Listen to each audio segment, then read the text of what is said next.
O tema aqui é a ideia plástica e o tema, né? A ideia plástica seria esse pensamento mais abstrato mesmo dos elementos visuais, e o tema, que são dois motivos interligados, tá? Quando a gente fala de escolha de um tema, de um tema qualquer, né, da pintura, a gente tem esses quatro elementos básicos aqui. A gente tem as naturezas mortas, né?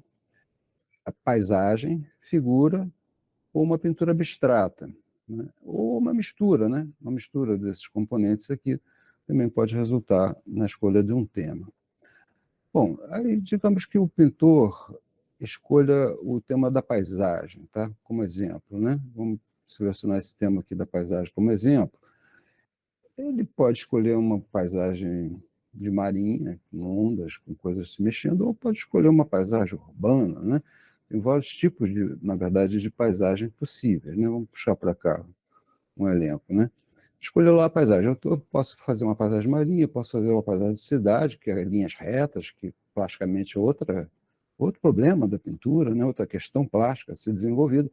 Eu posso trabalhar bosques, que é outra abordagem, montanhas, lagos, estradas. Então, isso tudo aqui é resultado de uma afinidade, de um interesse do pintor por coisas que ele gosta de ver, por coisas que ele gosta de ficar observando, né?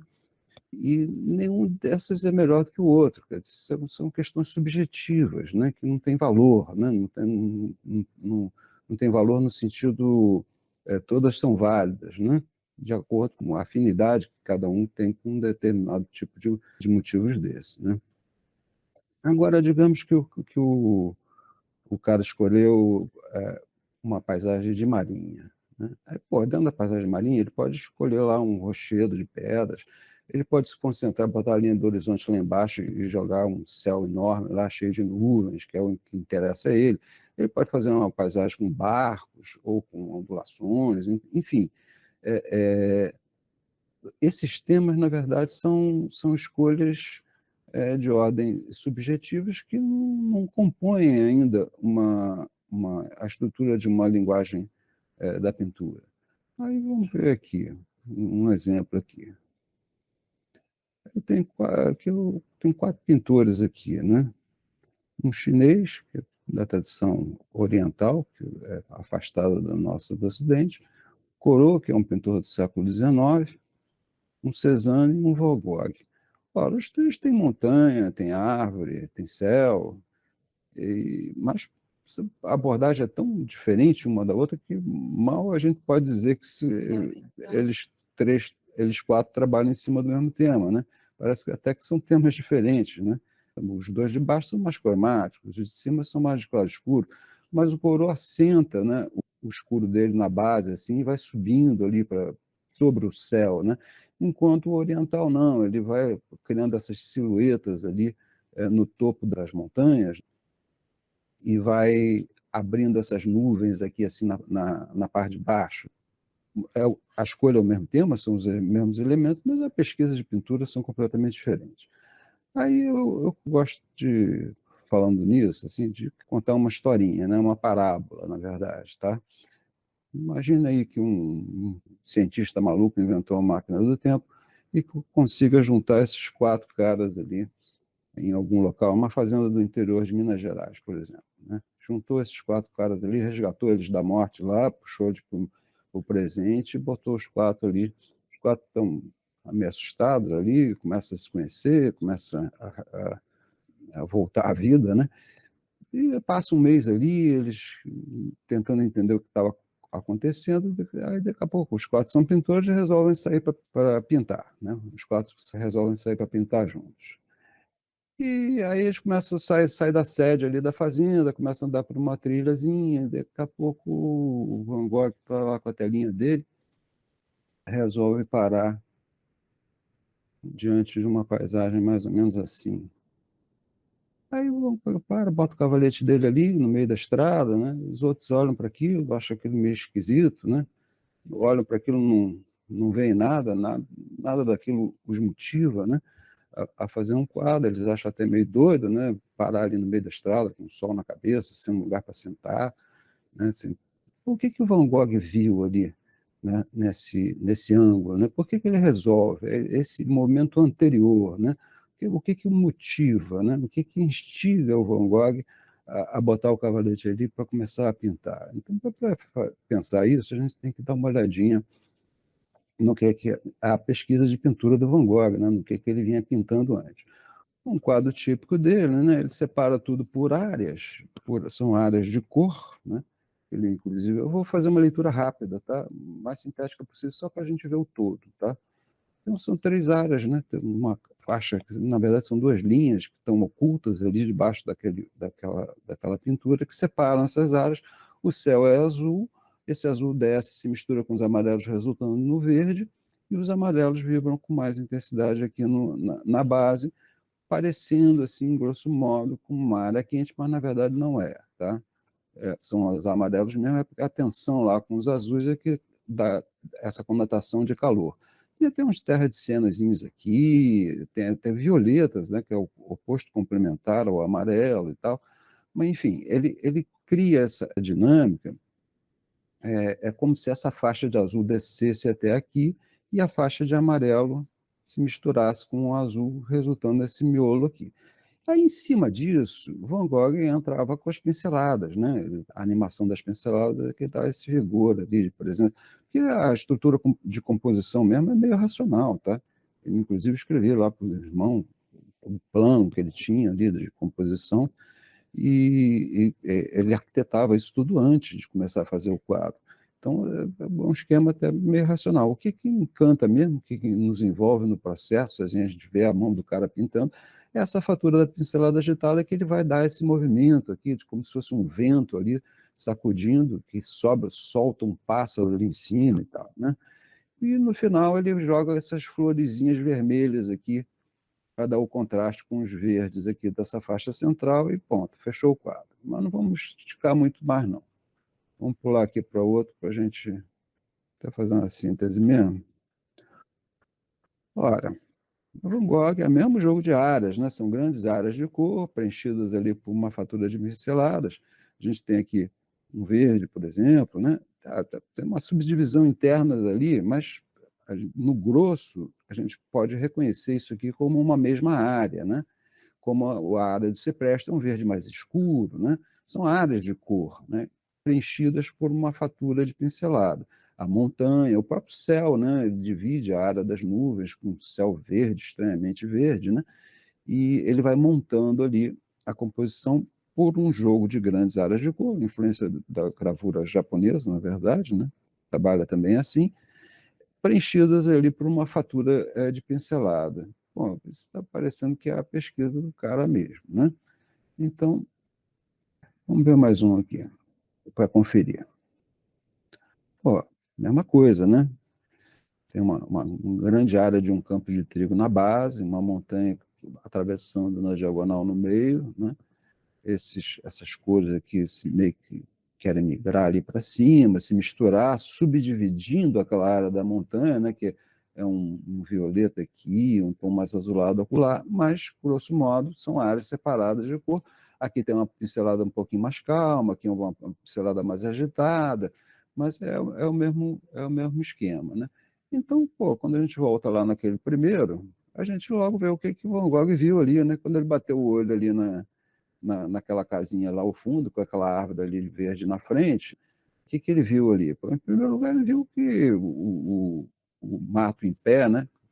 Propiciaria ele dar essas pinceladas mais na vertical, mais ascendente, enquanto uns simples tracinhos ali mais na horizontal já separariam, né, pela própria fatura, um plano do outro.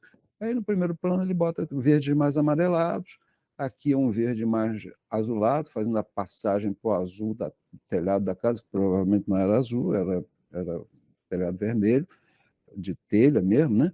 Mas ele bota azul para linkar ali com aqueles azuis do bosque ao fundo, e que fazem a passagem para o céu clarinho lá em cima. Então, o que ele viu ali? Pô, ele bateu o olho, ele viu, e ele percebeu esse jogo, né, de relações de cor e o branco aqui do primeiro plano, né, que dialoga com aquele branco ali do muro e da própria parede da casa, né? E ele percebeu isso e botou o cavalete, porque ele viu o quadro a ser pintado, né? Ele percebeu ali uma ideia para um quadro para ser pintado e botou o cavalete dele ali. Os outros olharam para aquilo e não viram coisa nenhuma, não viram coisa sem graça, não tem nada aqui. E seguiram em frente ali no caminho. Então, a gente já tem aqui o nosso Van Gogh escolhido esse quadro, aí seguimos em frente.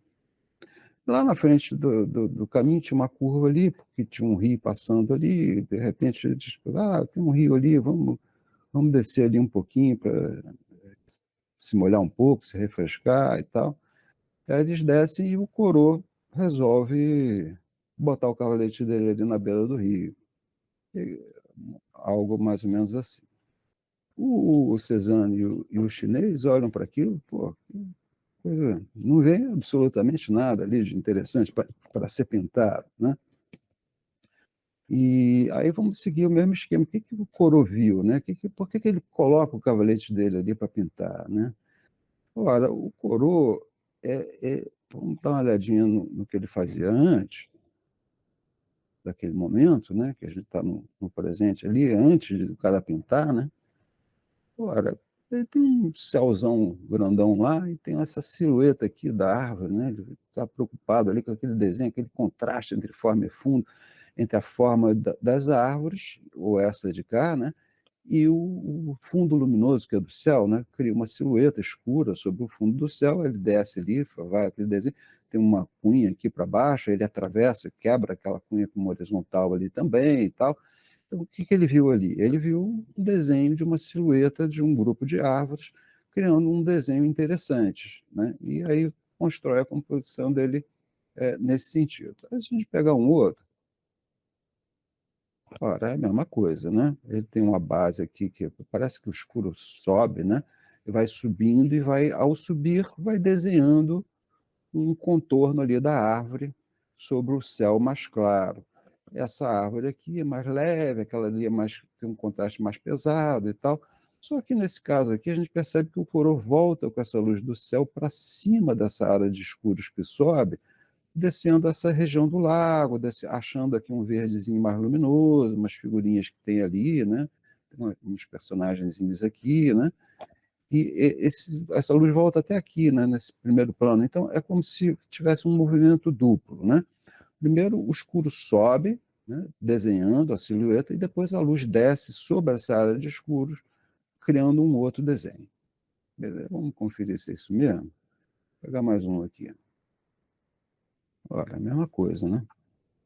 O mesmo desenho das silhuetas escuras, ali é um marrom, né? Um marrom que vai desenhando sobre o céu, não é tão luminoso, mas é o mesmo princípio, né? É a mesma ideia plástica, né? É um escuro que sobe, criando uma silhueta, e depois essas luzes, que ora é mais azulada lá, ora é mais amarelada, descem para o lago e vêm aqui para o primeiro plano, achando esses dois personagens, esse casal aqui que está no primeiro plano aqui, do quadro. Beleza, então por que o coroa viu ali naquela brincadeira, né? Ora, ele bateu o olho ali, do outro lado tinha uma espécie de um bosque, ele viu que tinha um desenho piramidal ali, fazendo um desenho interessante, viu que o rio aqui no primeiro plano podia refletir essa luz do céu para cá, e ainda criou uma descida aqui, né? Nesse lado de cá, como se a luz descesse ali para encontrar essa luz do primeiro plano do rio. Então, pô, ele achou o quadro dele, né? Achou, pô, é aqui que eu vou pintar o meu quadro. Achou a ideia plástica dele para desenvolver o quadro. E ainda Cezanne e o chinês atravessaram o rio e foram lá para dentro daquele bosque. Ele olhando o Cezanne lá, viu que, no futuro, depois de eu tocar o quadro, já estiver quase no final, eu boto imaginou, né? Vou botar essa figurinha ali, que é o Cezanne atravessando ali o rio, né? No final do quadro eu acrescento uma personagem. Beleza. Aí o Cezanne e o chinês entram ali no bosque. Aí nós estamos aqui agora. O Coroa escolheu esse cara aqui, o Van Gogh escolheu esse cara aqui. Agora vamos ver o que o Cezanne faz. Quando o Cezanne entra no bosque, ele, ele se depara com alguma coisa assim. O que ele viu ali? Pô, ele estava em casa, né? Cezanne demorava uma eternidade para pintar, ele voltava durante meses no mesmo lugar para tocar os quadros dele. Então, ali era um lugar que tinha sombra, que ele podia botar as coisas dele, tinha um poço ali no meio do negócio, as cores vibravam ali dentro daquele bosque e tal. Então, ele achou um lugar confortável ali para ele pintar. Ora, o Cezanne não estava interessado em grandes áreas de cor. Esse é um outro quadro dele, né? Vamos fazer o mesmo esquema, dar uma olhada geral assim. Ora, ele não estava interessado em grandes áreas de cor preenchidas com fatura de pincelada, nem tampouco com massas de claro escuro, que criam uma tensão entre forma e fundo ali, que criam um desenho.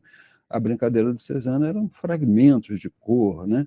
Esses módulos de verde que se repetem ali, aí daqui a pouco tem um vermelho ali, tem um azul aqui, tem um amarelo saturado acolá. Ele vai brincando ali com pequenos módulos de cor que passeiam ali sobre a estrutura da composição. Vou pegar aqui um outro, um pouco mais luminoso. A mesma coisa, o fundo é luminoso, bem clarinho, né? Mas ele tem violetas ali totalmente fragmentados, né? Vê a gama de cor que tem aqui dentro, né? Violeta, mas é tem uns tons mais alaranjados, tem uns tons mais esverdeados, é como se estivesse na unidade do todo, tem uma cor geral, mas ela é composta por uma ampla gama de cores. O mesmo acontece nesse primeiro plano aqui, né? Onde tem laranjas, verdes, vermelhos, verdes mais frios, azulados, verdes mais amarelados. Ele fica brincando com as dinâmicas de matiz, criando caminhos ali para o olhar através dessas pequenas pinceladas de cor. O tradicional na obra do Cezanne fala pedrinhas de um mosaico, né, que vão se repetindo ali lado a lado. Então, o que o Cezanne viu aqui nessa hora? Né? Pô, ele viu ali um verde que pode balançar entre os tons mais amarelados ali em cima e tons mais frios, quase azuis. O verde balança, fica nessa dinâmica de matiz. Aí do azul vai para os tons de violeta aqui no tronco, que tem aqui no primeiro plano também. Daqui a pouco aquele violeta fica bem avermelhado e vai se transformando em tons alaranjados, que vibram ali. Daqui a pouco tem um contraste ali entre um laranja mais avermelhado e um verde mais frio e azulado. Então ele encontrou ali o motivo dele para pintar. E sobrou o nosso chinês, né? Aí, no caso aqui, o chinês vai lá, também não achou graça nenhuma naquilo, seguiu em frente. Que é uma abordagem bem diferente de um pintor ocidental, tá? Seguiu em frente, chegou lá na frente do caminho, ele esbarra ali com o rio fazendo uma curva ali na estrada, né? Ele mesmo se representa aqui, ó. Tem um personagemzinho aqui, ó, tá marcado ali, né? Mas ele não levou tela, ele não levou nem um caderno de esboço, ele não levou nada. Ele fica só olhando, né? Ele para ali, fica apreciando a paisagem, porque depois, quando ele voltar para a sede do ateliê, que ele vai pegar as tintas dele, o nanquim dele, para pintar o quadro. É o processo dele. Ele ficava meditando ali, se concentrando ali, sentindo o vento, sentindo o cheiro, sentindo o barulho, se impregnando ali com a paisagem, que é o espírito de captar, né? O espírito do tal, o espírito o tal é o movimento que anima todas as coisas, né? E o espírito deles, eles nem eram profissionais no sentido ocidental, é como se fossem eruditos, né? Eles tinham as técnicas de pincelada para bambu, pincelada para cipreste, pincelada para pedra. Isso eles aprendiam, quase uma caligrafia, né? A expressão para o artista oriental é mais caligráfica do que iconográfica, né? Não é tanto o tema, mas o modo como eles trabalham o tema a partir das pinceladas, que em si são abstratas, né?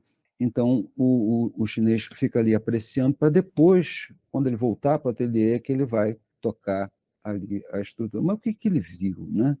Como é que é o esquema deles, né? Não são mais quadros desse mesmo pintor aqui, que eu tive dificuldade de coletar obras do mesmo autor. Mas a gente vê o espírito geral, né? Aquela silhueta lá que vai clareando, aquela silhueta lá que vai clareando. Ora, se eu pegar um outro aqui, Eles têm. Então você vê que nem preocupado com elaborar um estilo singular, né, original, eles estão, porque é o escuro que clareia, é o escuro que clareia, e a expressão é dada por uma espécie de uma caligrafia mesmo, né? A única desculpa que eu tenho aqui para pegar autores tão variados, para mostrar o mesmo esquema, é porque isso é uma parábola, uma fábula que eu estou inventando aqui, só para esclarecer essa motivação do cara, né? Então, o que, que motivou o nosso amigo aí? Ele bate o olho ali naquela curva da estrada e lembra de um poema, que nem era dele, era de um poeta lá da uma geração anterior, e ele escreve, inclusive aqui no canto do quadro, a poesia, que é essa que está aqui do lado, que eu traduzido aqui do lado. É falando sobre as águas, tá?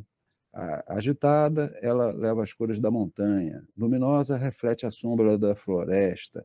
Quando ela ressoa por sobre a pedra, lembramos da calma que reina no coração da montanha. Tá?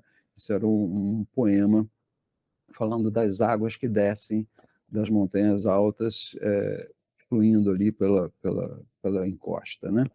E aí ele viu aquilo, ouviu o barulho ensurdecedor ali da corrente, quando fazia a curva ali, tinha uma cachoeirazinha e tal, e ele lembrou desse poema e resolve ficar ali, ele ficou contemplando ali, vendo as árvores e tal, e depois, quando voltou para o ateliê, é que ele vai trabalhar isso em termos de pintura, né?